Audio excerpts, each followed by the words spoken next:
Hey friends and fans, Ryan Dohrn here, and this week we are talking about becoming a known entity and the importance of becoming a known entity or a thought leader or just getting your name out there. So what is the basic premise behind this? Well, when you're a known entity to somebody, typically it's much easier to form a relationship, to get a conversation going, and things like that. It's sort of like when I met my wife, now of 27 years. She was a friend of a friend. So had I just approached her, I mean, it's possible, I'm a pretty nice guy, that she would have paid attention and maybe given me the time of day, but it always is easier if you know somebody, right? Well, stranger danger is not something that's new to any of us. Stranger danger has been around since we were a little kid. More than likely, your mom, your grandmother, whoever raised you said, hey, and it said to me, Ryan, don't talk to strangers. Now, for me, it's a lucky thing I didn't get kidnapped or something. I love talking to strangers, and I love meeting new people. But what's interesting is, do you call strangers back? Do you reply to emails from strangers? And the answer is no. You're a lot more likely to reply to a phone message, to send somebody an email back if you actually know who that person is. Why? Well, because of your comfort level, but also because you feel like, I kind of know them, I probably ought to give them some type of reply.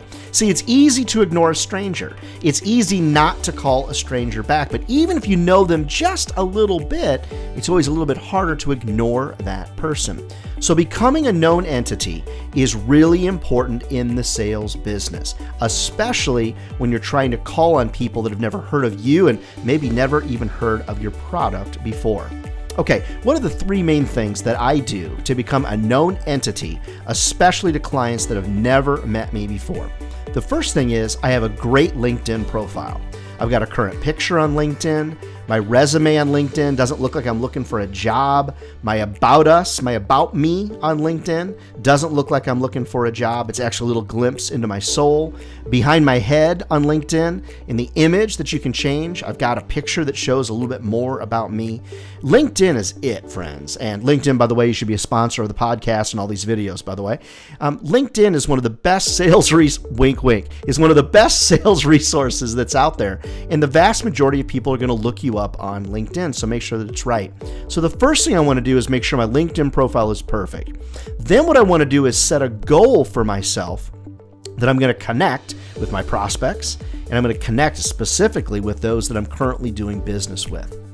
The next thing I'm going to do on LinkedIn is I'm going to begin to like, share, and comment on things that my customers are sharing or my prospects are sharing. Now, why do I do that? The reason is because if a prospect of mine posts something on LinkedIn and I comment on it, LinkedIn is going to automatically send to that prospect of mine an email that says, Ryan Dohrn just commented on something. Would you like to join the conversation? So LinkedIn will actually send an email mentioning me to the prospect that's there. See, when you start showing up on people's radar in an ethical and non-intrusive way, guess what? You start becoming a known entity to that person. Now, the next thing I like to do, especially on LinkedIn, is find groups that my prospects or my clients are active in. So when you go and click on one of your prospects or one of your active customers, scroll to the bottom, it'll show you the groups that they participate in. Now, obviously, you want to be ethical, you want to be smart, you don't want to sell in those groups, and you want to participate in a vibrant way, a vibrant non-sales way. Now, the third thing that I like to do is really pay attention to what's happening in the news. So with my customers, I like to set Google alerts for those customers and for those prospects. Imagine, if you will, that you're getting a Google alert as it relates to a prospect that's in the news and it's on Google, so it sends you a Google alert. Now, some of you can reach out to them then.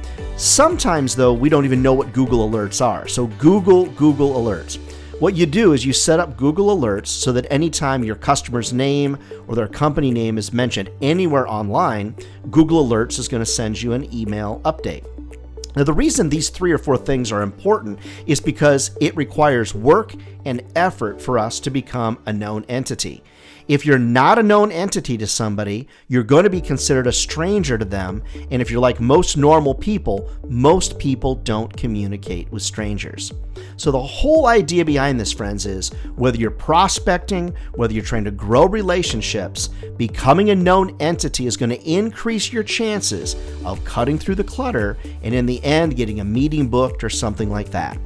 Now, pay attention to the podcast, pay attention to the videos, because we're also going to have some advice coming up on when you get that meeting, then what do you do? What do you say to be able to break through the clutter there and close those deals? So check out those coming up as well. Friends, never forget, if sales was easy, everybody'd be doing it. And they're not. We're not crazy. This is a great career. It'll feed your family for a lifetime. Say, I'd love to come to speak at your national sales conference and work with your team. Reach out to me over at ryandohrn.com. All right, friends, we'll see you next week.